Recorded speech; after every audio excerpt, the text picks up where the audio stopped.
பாருங்கள் ஃப்ரெண்ட்ஸ், எங்கள் வீட்டில் பண்ண சமையல் பண்ண தொடங்கிட்டேன். ஏன்னா காலையிலேருந்து வேலை சரியாக இருந்ததுங்க. யார் பார்த்துங்க, லைவ் பார்த்துங்க. என்ன சமைக்க போகிறோன்னு இன்றைக்கி நான் சொல்லியிருந்தேன் இல்லையா, இன்றைக்கி மதியானத்துக்கு என்ன லஞ்ச் பண்ண போகிறேன்ட்டு. இன்றைக்கி சாட்டர்டே. கமெண்ட்ஸில் வாங்க சொல்லுங்கள். பாருங்கள்,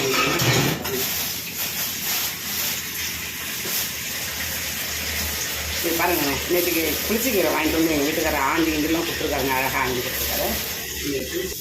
கடைக்கிறது நல்லா வெந்ததுக்கப்புறம் நல்லா கடைஞ்சிட்டு மையாக கடைஞ்சிட்டு கடுகு, கருவேப்பிலை, உளுத்தம்பருப்பு இதெல்லாம் போட்டு தாளித்து கொட்டிட்டு பட்டை மிளகாய் தீ போட்டு தாளிக்கணும். பெருங்காயம் போடலாம், போடுறவங்க போடலாம். இதில் வந்து இப்போ தக்காளி பழம், பூண்டு, ஜீரகம், புளி, கொஞ்சம் புளி போடணும். புளி போட்டு, ஏன்னா அது ஏற்கனவே புளி லைட்டாக புளி போட்டோம்னா அந்த புளிப்பு இந்த புளி வந்து கொஞ்சம் ஈக்குவலாக இருக்கும் டேஸ்ட்டு. அந்த புளிப்பு தன்மை வந்து கொஞ்சம் ஈக்குவலாக இருக்கும். 2 பச்சை மிளகாய் போட்டு வேக வைக்கணுங்க. ஏன்னா பட்டை மிளகாய் போட்டு தாளிக்கிறோம் இல்லை நம்ம, அதனால 2 பச்சை மிளகாய் போட்டு கொஞ்சம் டேஸ்ட்டாக இருக்கும். சின்ன வெங்காயம் ஒரு 10 பூண்டு, ஒரு 4-5 சின்ன வெங்காயம், 2 பச்சை மிளகாய், கொஞ்சம் ஜீரகம் போட்டு வேக வைக்கணுங்க. அது அந்த இந்த கல்ச்செடுத்து தான் இதில் தான் வேக வைக்க போகிறேன். ஏன்னா ஒரு கட்டு கீரை தான், அதனால இதில் வேக வைக்க போகிறேன். சிக்கஞ்சி பாருங்க, கவுனியரிசி கஞ்சி. ஜீரகம், மிளகு, பூண்டு எல்லாம் வந்து நசுக்கி போட்டுருக்கேன். சீரகத்தையும் மிளகையும் வறுத்துட்டேன். வறுத்ததுக்கப்புறம் கொஞ்சம் பூண்டை தட்டி போட்டேன். பூண்டை தட்டி போட்டுட்டு அப்புறம் உப்பு போட்டுட்டு வேக வச்சுருக்கேன். இதில் வேணுங்கிறவங்க தாளிச்சு கொட்டி தயிர் ஊற்றி கூட சாப்பிடுவாங்க. வேணுங்கிறவங்க தாளிச்சு கொஞ்சம் மனமாக இருக்கும்னு சொல்லிட்டு தாளிச்சு கொட்டி சாப்பிட்றவங்களும் இருக்காங்க. கடுகு, கருவேப்பிலை போட்டு தாளிச்சு கொட்டி சாப்பிட்றவங்களும் இருக்காங்க. இங்கே பாருங்கள், இதுதான் கவுளி கஞ்சி அரிசி. உடம்புக்கு ரொம்ப நல்லது. மூட்டு வலிக்கெல்லாம் நல்லதான். அதனால் வந்துச்சு மூட்டு வலிக்கு நமக்கு மூட்டு வலி இருக்கே, சரி சாப்பிட்லாம் அப்படின்ட்டு சாப்பிட்றேன். யாருக்கெல்லாம் கவுனி அரிசி கஞ்சி பிடிக்கும் சொல்லுங்கள். கவுனி அரிசி நீங்கள் எப்படி சமைப்பீங்கன்னு எனக்கு சொல்லுங்கள். நான் இப்படி தாங்க சமைப்பேன். ஒன்று இப்படி பண்ணுவேன். இல்லைனா வந்து இதை வந்து ஊற வச்சுட்டு ஊற வச்சுட்டு தண்ணி வடித்து கட்டிட்டு மிக்சியில் ஒன்று பாதியாக அரைச்சிட்டு அப்படியே நம்ம உப்புமா மாதிரியும் செஞ்சு சாப்பிட்லாம். இதை அது மாதிரியும் பண்ணுவேன். இந்த மாதிரி கவுளி கஞ்சியாகவும் பண்ணுவேன். யார் சாதமாக பண்ணி சாப்பிட்றவங்க யார் அப்படின்னு சொல்லுங்கள். அப்புறம் வேறு எதுனா உங்களுக்கு தெரிஞ்சு இதில் என்னெல்லாம் பண்ணலான்னு வேறு என்ன தெரிஞ்சுன்னா கமெண்ட்ஸில் சொல்லுங்கள். ஓகே, வாங்க சாப்பிட்லாம்.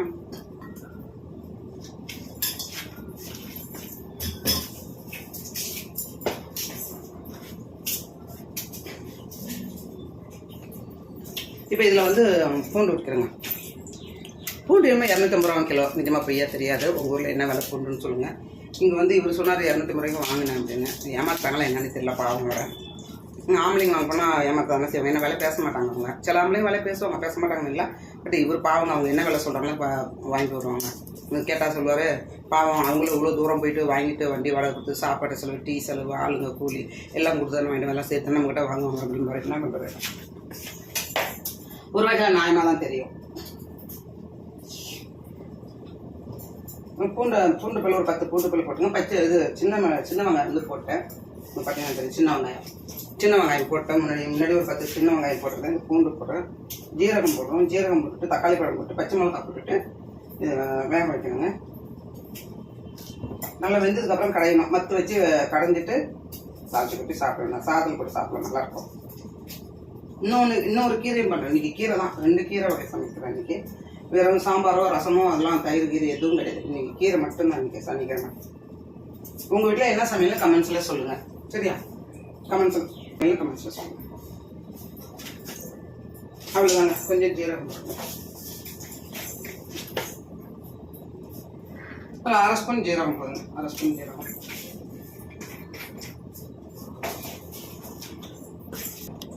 பாருங்க, தக்காளி பழம், 2 பச்சை மிளகாய். பாருங்கள், அதில் ஒரு தக்காளி பழம் தான் போடுவேன். ஏன்னா வேறு கீரை கூட்டு வைக்க போகிறேன். அதனால் அது இதை பாருங்கள், 2 தக்காளி பழம், 2 பச்சை மிளகாய், ஒரே ஒரு தக்காளி பழம், இத்தினோண்டு புளிங்க. இதை பாருங்கள், இந்த காம்பை எடுத்துகிட்டு இந்த புளி, இவ்வளோ புளி மட்டும்தான் போட போகிறேன்.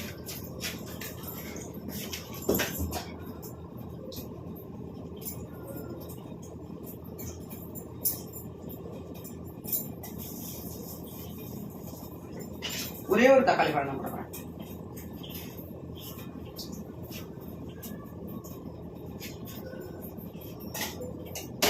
சரி, புளி போட்டாச்சு, தக்காளி பழம் போட்டாச்சு, பச்சை மிளகாயும் போட்டாச்சு. இப்போ கீரையை வந்து அலசி கீரையை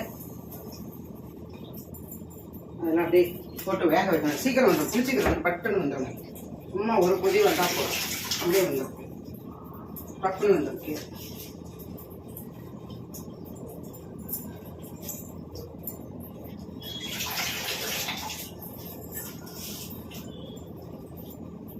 நீங்கள் சனிக்கிழமை எல்லாருக்கும் லீவ் இருக்கும். ஆஃபீஸ் போகிறவங்களுக்குலாம் லீவ் இருக்கும். நிதானமாக சமைப்பீங்க. என்ன சமையல்னு கமெண்ட்ஸில் சொல்லுங்கள். ஓகேவா? இதை அப்படியே உப்பு போட்டு வேக வைக்கணும். கல்லுப்புங்க, கல்லுப்பு பெரும்பாலும் கல்லுப்பு தான் நான் யூஸ் பண்ணுவேன். இங்கே பாருங்க, மறந்தே போச்சுங்க. வாழைத்தண்டு வாங்கி மறந்தே போச்சு, வீணாக போயிடுச்சுது. பார்க்கும், கட் பண்ணி பார்க்கும், கொஞ்சம் இருந்தாலும் பரவாயில்ல. ஏன்னா வாழை வந்து வேஸ்ட் பண்ணிக்கூடாங்க, அப்படியே தூக்கி போடக்கூடாதுங்க. கொஞ்சம் உள்ளே கட் பண்ணி பார்ப்போம். நல்லா இருந்ததுன்னா யூஸ் பண்ணிக்கலாம், நல்லா இருந்ததுன்னா யூஸ் பண்ணிக்கலாம், எல்லாம் தூக்கி போட்டுக்கலாம். என்ன கொஞ்சம் மறந்து போச்சுங்க. வாங்கிட்டு வந்தாங்க ஒரு திங்கக்கிழமை மணிக்கு வாங்கிட்டு, சனிக்கிழமை நல்லா தான் நினைக்கிறேன். சாம்பாவே ஆயிடுச்சு. தோலெல்லாம் உடைச்சிட்டு தான் வச்சுருக்கோம். இல்லை உள்ள நீர் சத்து போயிருக்கும், வேற ஒன்றும் இல்லை. நீர் சத்து போயிருக்கும். உள்ள கருப்பாலாம் யூஸ் பண்ணலாம்.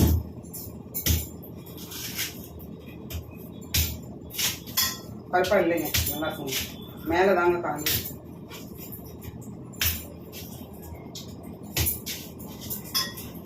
இதை பொடி பொடியாக கட் பண்ணி அதில் இருக்கிற நூலெல்லாம் எடுக்கணும்.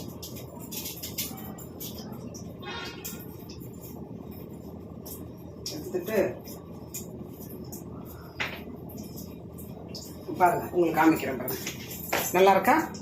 இதை அப்படியே வந்து பொடி பொடியாக கட் பண்ணிவிட்டு நூலை எடுத்துட்டு மோரில் போட்டு வச்சு நல்லா ஒரு ஃபோர்க் வச்சுட்டு, இல்லைன்னா அந்த நம்ம சாப்பர் இருக்குல்லையா, வெஜிடபிள் சாப்பருடைய அந்த இது இருக்கும் இல்லையா, அந்த பிளேடு இருக்கும் இல்லையா, அதை பண்ணும். இது இருக்குது பார்த்தீங்களா, இதால் வந்துட்டு எடுக்கலாங்க. ஃபோர்க்கு இல்லைன்னா இதை வச்சு எடுக்கலாங்க. அப்புறம் மோர் கரையிறது ஒன்று இருக்கும் என்கிட்ட ஒரு மோர் கரையிறது அலுமினியத்தில். இதெல்லாம் இந்த ப்ராப்பர்ட்டிலாம் வச்சு தாங்க நான் அந்த வாழைத்தண்டில் உள்ள நாரை எடுப்பேன் நான். நீங்கள் என்ன யூஸ் பண்ணியிருக்கீங்க சொல்லுங்கள். நம்ம கிராமத்துலலாம் முள்ளு செடி இருக்கும். முள்ளை எடுத்து நல்லா அவ்வளோ எழுத்துக்கு ஒரு முள்ளு செடியை உரிச்சுக்குவாங்க. உரிச்சிட்டு அதை வச்சு பண்ணாமல் வரும். இந்த முள்ளு செடிக்கு எங்கே போகிறது சென்னையில். இது மாதிரி பண்ண போகிறேன், நான் பண்ணிவிட்டு காமிக்கிறேன் வாங்க. பாருங்கள், நான் என்ன சமைக்கிறேன்னு சொன்னேன்ல. இங்கே பாருங்கள், கீரை கூட்டு, முளைக்கீரை கூட்டு, வாழைத்தண்டோட பொரியல். இது வந்து வாழைத்தண்டு பொரியல். இது வந்து புளிச்சிக்கீரை கடைஞ்சதுங்க. இதுதாங்க இன்றைக்கி எங்கள் வீட்டில் சாப்பிட. ரசம் இருக்குது, தயிர் இருக்குது, அப்பளம் இருக்குது, ஊறுகாய் இருக்குது. அப்புறம் தேவைப்பட்டால் சாப்பிடுவேன். இவ்வளோ தான் நான் சாப்பிட்ற சாதம். இவ்வளோ தான் டெய்லி நான் இவ்வளோ சாதம் தான் சாப்பிடுவேன். ஓகேவா? வாங்க சாப்பிட்லாம். உங்களுக்கு இந்த வீடியோ பிடிச்சிருந்ததுன்னா லைக் பண்ணுங்கள், சப்ஸ்கிரைப் பண்ணுங்கள், கமெண்ட்ஸ் பண்ணுங்கள். இதுக்கெல்லாம் கீரை வாழைத்தண்டு காம்பினேஷனும் பிடிக்கும். புளிச்சக்கீரை யாருக்கெல்லாம் பிடிக்கும் சொல்லுங்கள். எனக்கு ரொம்ப பிடிக்குங்க புளிச்சக்கீரை. எனக்கு புளிச்சக்கீரை ரொம்ப பிடிக்கும். அதுவும் இந்த புளிச்சக்கீரை சாதத்தில் போட்டு பிசைஞ்சு சாப்பிட்டா ஒரு தனி ருசியாக தான் இருக்கும். பட் இதில் வந்து கூட்டு இருந்ததுனால இதை வந்து வச்சு முடிச்சிட்டோம். இல்லை கறந்து வாடி போயிடும், வீணாக போயிடுமென்ட்டு வச்சுட்டேன். அதில் வந்து வெளியில் போகிறோம் நாங்கள். நாளை காலையில் வெளியில் போகிறோம். அதனால் இன்றைக்கி இது கீரையெல்லாம் கம்ப்ளீட் பண்ணிடலாம். அப்புறம் மண்டே வந்து மார்க்கெட்டில் போய் ஃப்ரெஷ்ஷாக வாங்கணும். வாழைத்தண்டி கீரை எல்லாம் மண்டே வாங்கினது அப்படியே இருந்தது. ஃப்ரெஷ்ஷாக கட் பண்ணி வச்சுருந்தார் அவர். ஆஞ்சி வச்சுருந்தார். அதை நான் கட் பண்ணினேன். கட் பண்ணிவிட்டு வச்சுட்டேன். வாங்க சாப்பிட்லாம். பாய்.